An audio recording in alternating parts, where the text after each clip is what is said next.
Hello friends, welcome to my channel. आज के इस वीडियो में हम क्लास 11 के पॉलिटिकल साइंस चैप्टर 3 इक्वालिटी यानी कि समानता के बारे में पढ़ेंगे। आइए जानते हैं चैप्टर में क्या क्या है। इस चैप्टर में समानता की अवधारणा के बारे में है। समानता को एक मूल्य के रूप में संविधान में दर्ज किया गया है। यहाँ समानता की अवधारणा पर रोशनी डालते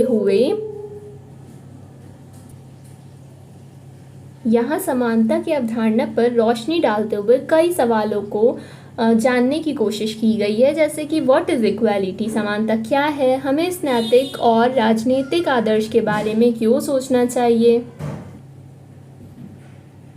क्या समानता का मतलब व्यक्ति से हर स्थिति में एक समान बर्ताव करना है, हम समानता की ओर कैसे बढ़ सकते हैं और जीवन के कई क्षेत्रों में असमानता को न्यूनतम कैसे कर सकते हैं, हम समानता के राजनीतिक, आर्थिक और सामाजिक आयामों को अलग अलग कैसे समझ सकते हैं। इन सारे क्वेश्चंस को समझने और सुलझाने के इस क्रम में हमारा सामना समाजवाद, मार्क्सवाद, उदारवाद और नारीवाद जैसी अपने समय की कुछ खास विचारधाराओं से होगा।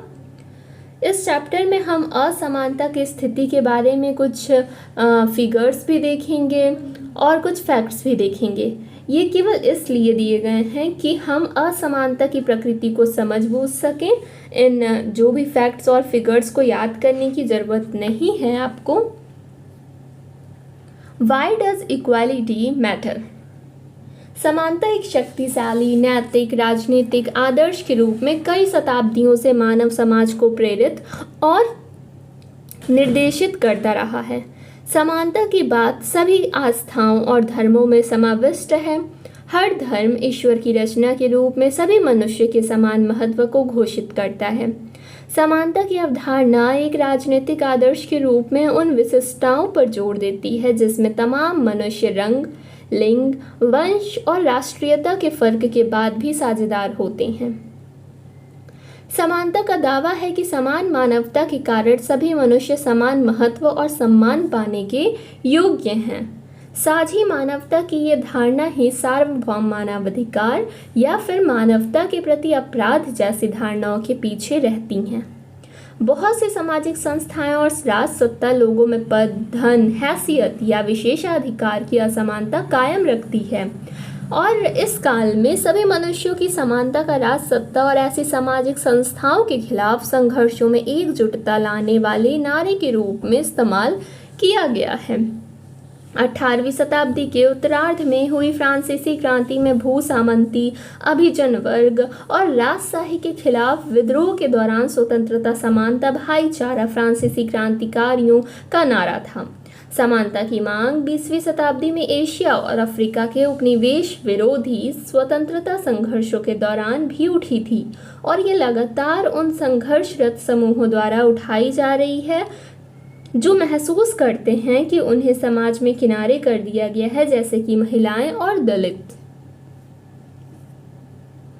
आज समानता व्यापक रूप से स्वीकृत आदर्श है जिसे कई देशों के संविधान और कानूनों में सम्मिलित किया गया है।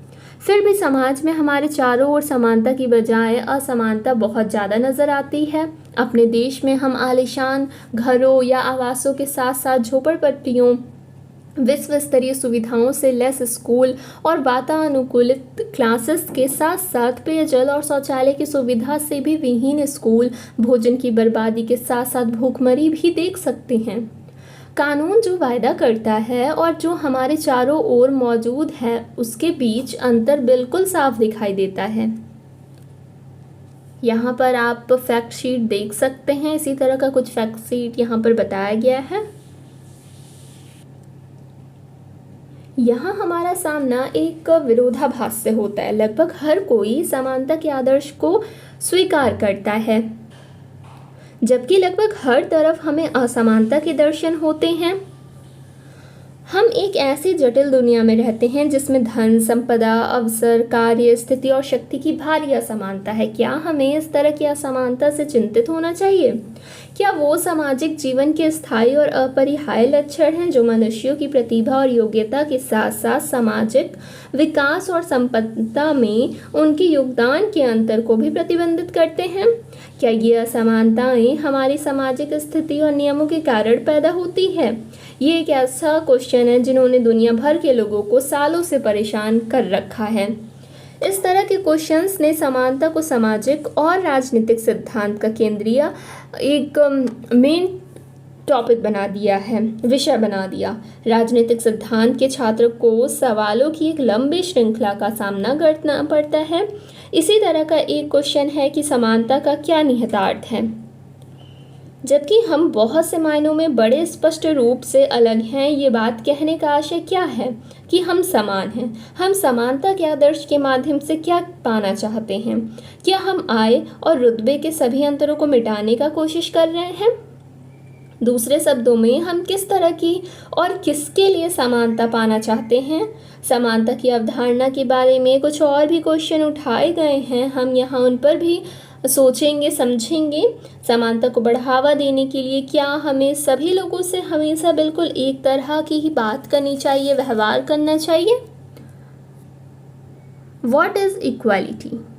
यहाँ पर आप कुछ इमेजेस देख सकते हैं। Coloured serve in rear, drinking fountain white and coloured, फिर रेस्ट रूम्स वाइट ओनली। जैसा कि आप यहाँ देख सकते हैं, यहाँ पर एक पिक्चर दिखाया गया है जहाँ पर पानी पीने के लिए दो अलग अलग एरोज बताए गए हैं कि जो वाइट कलर के लोग हैं वो लेफ़्ट साइड में जाएंगे और जो राइट साइड में वो वहाँ पर डार्क कलर के लोग जाएंगे।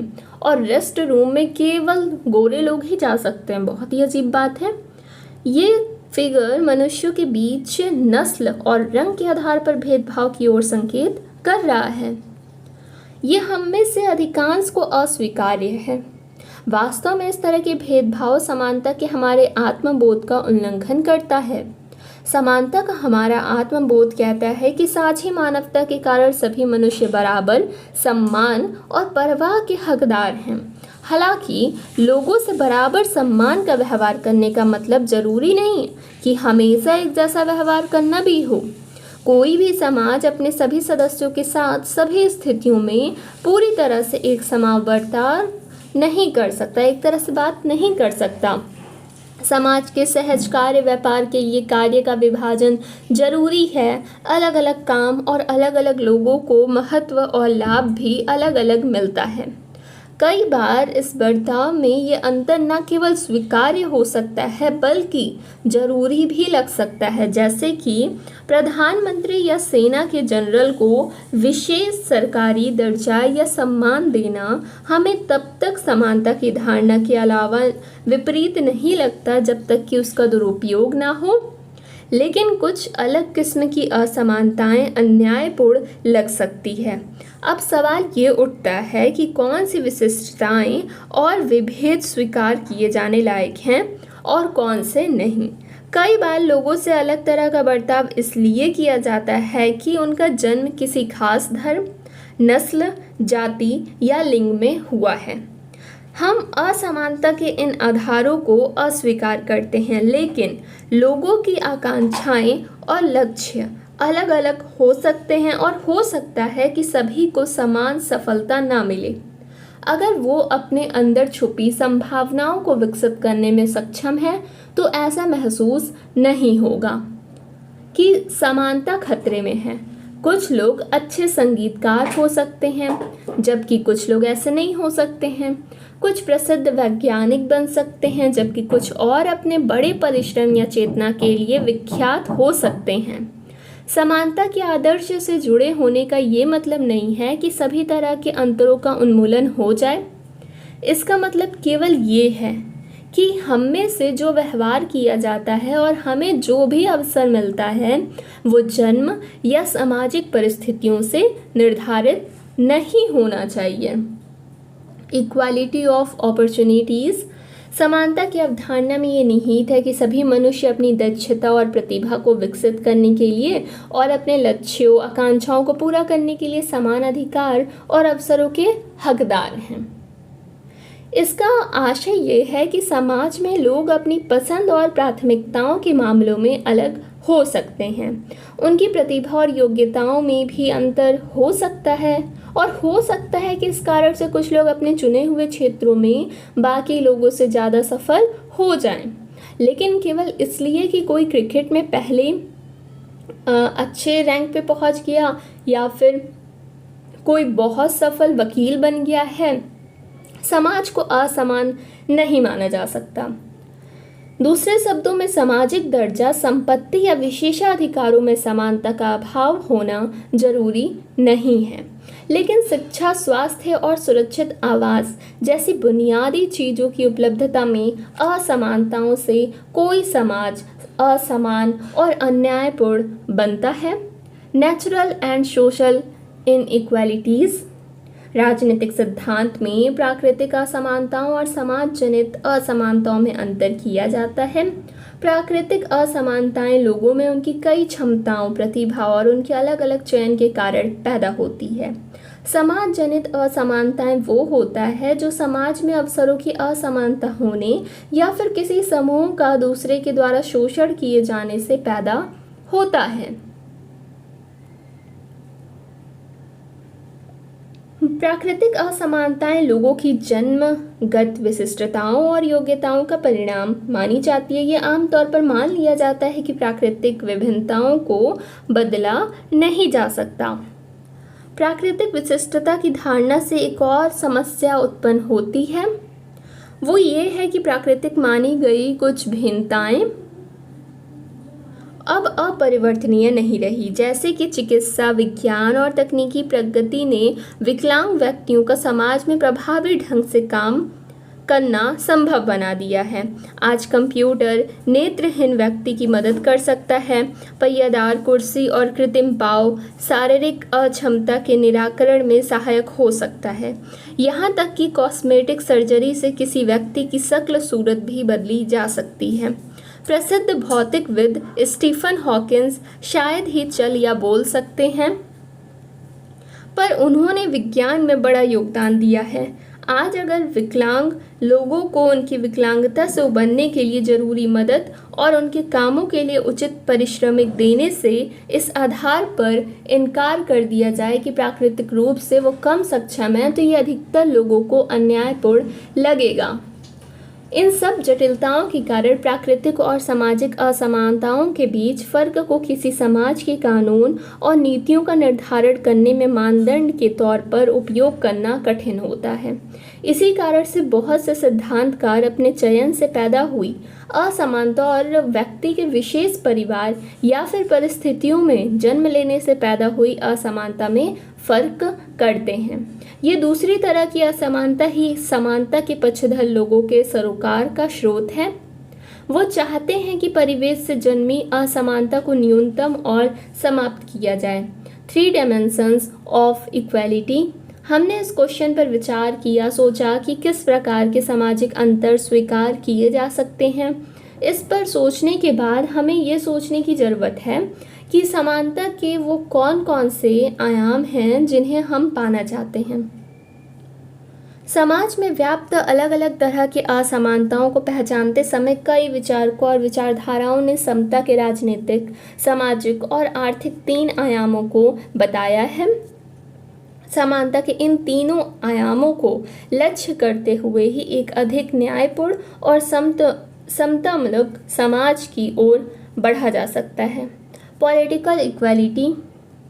लोकतांत्रिक समाजों में आमतौर पर सभी सदस्यों को समान नागरिकता प्रदान करना राजनीतिक समानता में शामिल है।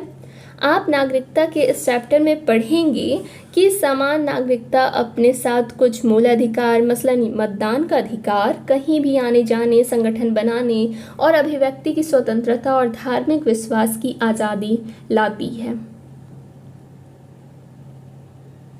ये ऐसे अधिकार हैं जो नागरिकों को अपना विकास करने और राज्य के कामकाज में हिस्सा लेने में सक्षम बनाने के लिए जरूरी माने जाते हैं, लेकिन वो केवल औपचारिक अधिकार है जिन्हें औपचारिक संविधान और कानूनों द्वारा सुनिश्चित किया गया है। हम जानते हैं कि सभी नागरिकों को समान अधिकार देने वाले देशों में भी काफ़ी असमानता बरकरार है। Social equality. राजनीतिक समानता या फिर समान कानूनी अधिकार देना इस लक्ष्य को प्राप्त करने की दिशा में पहला कदम था, पर इसके साथ अवसरों की समानता देना भी बहुत ज़रूरी था। राजनीतिक समानता की ज़रूरत उन बाधाओं को दूर करने में है जिन्हें दूर किए बिना लोगों का सरकार में अपनी बात रखने और उपलब्ध साधनों तक पहुंचना संभव नहीं होगा। समानता के उद्देश्य की आवश्यकता ये भी है कि कई समूह और समुदाय के लोगों के पास इन साधनों और अवसरों को पाने का बराबर और एक सही मौका भी मिले। इसके लिए ये ज़रूरी है कि सामाजिक और आर्थिक असमानताओं के प्रभावों को न्यूनतम किया जाए।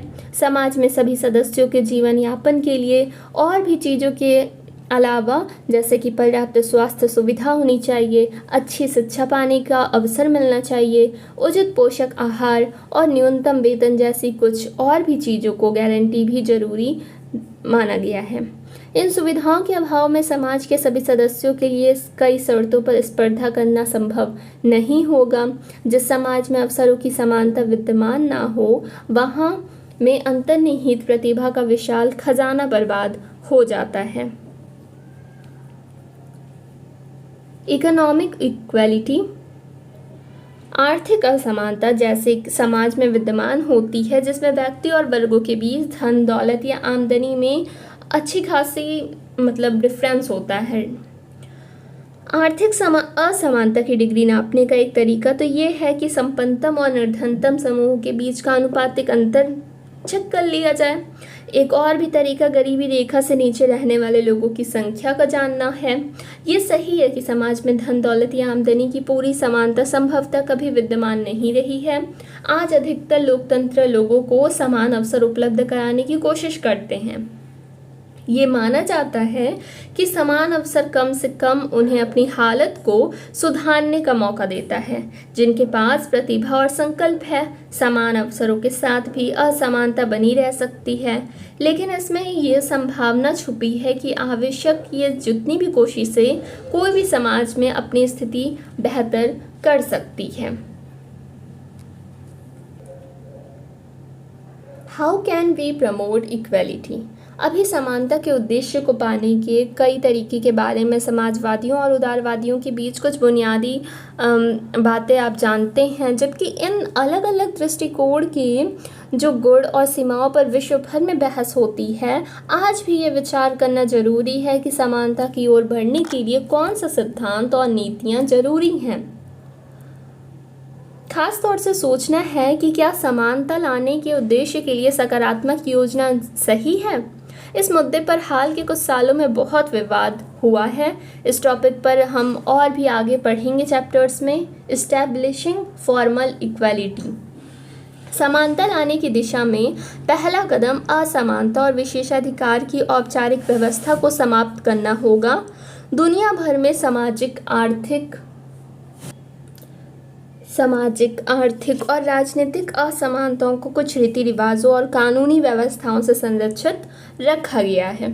इन रिवाजों या कानूनों के द्वारा समाज के कुछ हिस्सों को तमाम किस्म के अवसरों और लाभों का आनंद उठाने से रोका जाता था। बहुत सारे देशों में गरीब लोगों को मताधिकार से रोक दिया जाता था। महिलाओं को बहुत सारी जो व्यवसायों और गतिविधियों में भाग लेने की इजाज़त ही नहीं दी जाती थी। भारत में जाति व्यवस्था निचली जातियों और शारीरिक श्रम के अलावा कुछ भी करने से रोकता था। कुछ देशों में केवल कुछ खास परिवारों के लोग ही एक सर्वोच्च पदों तक पहुंच सकते थे।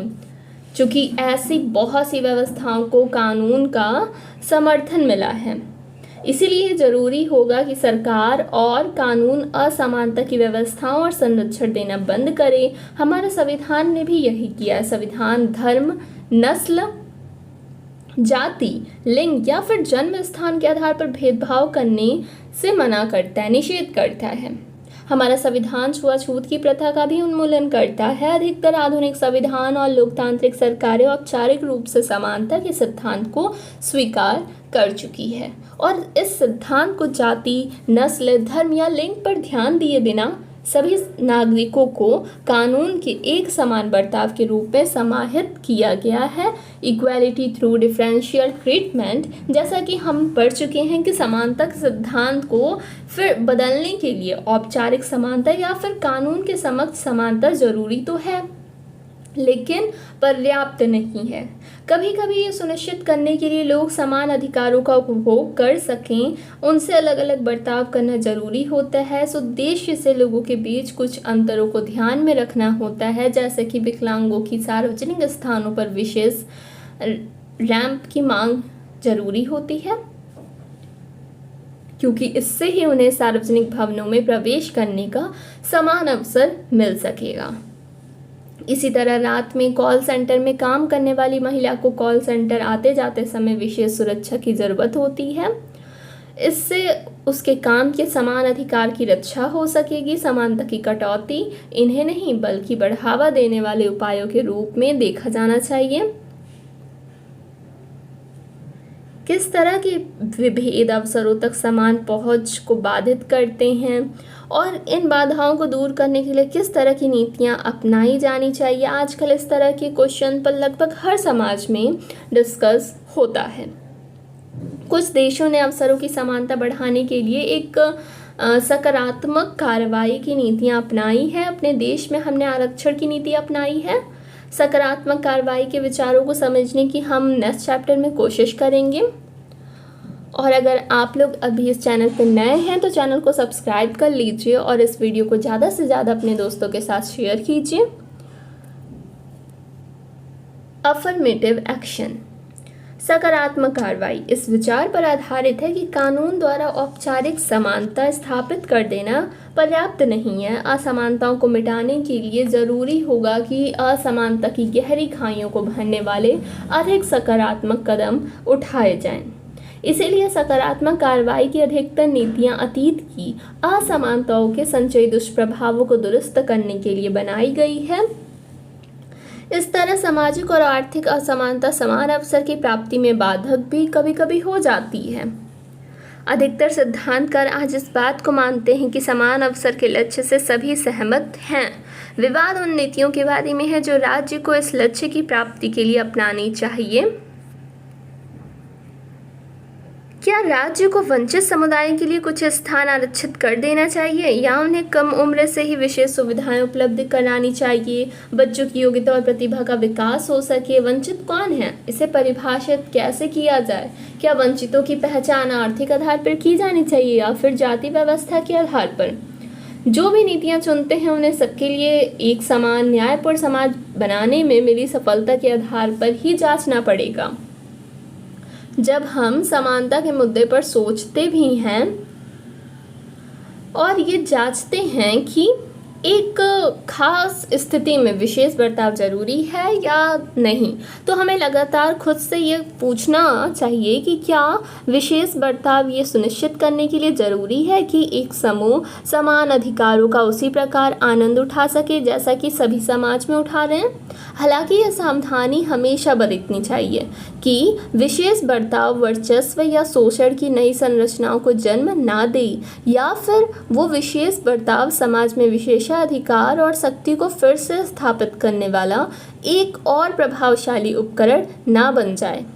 विशेष बर्ताव का उद्देश्य और औचित्य एक न्यायपरक और समतामूलक समाज को बढ़ावा देने के लिए माध्यम के अलावा कुछ और नहीं है।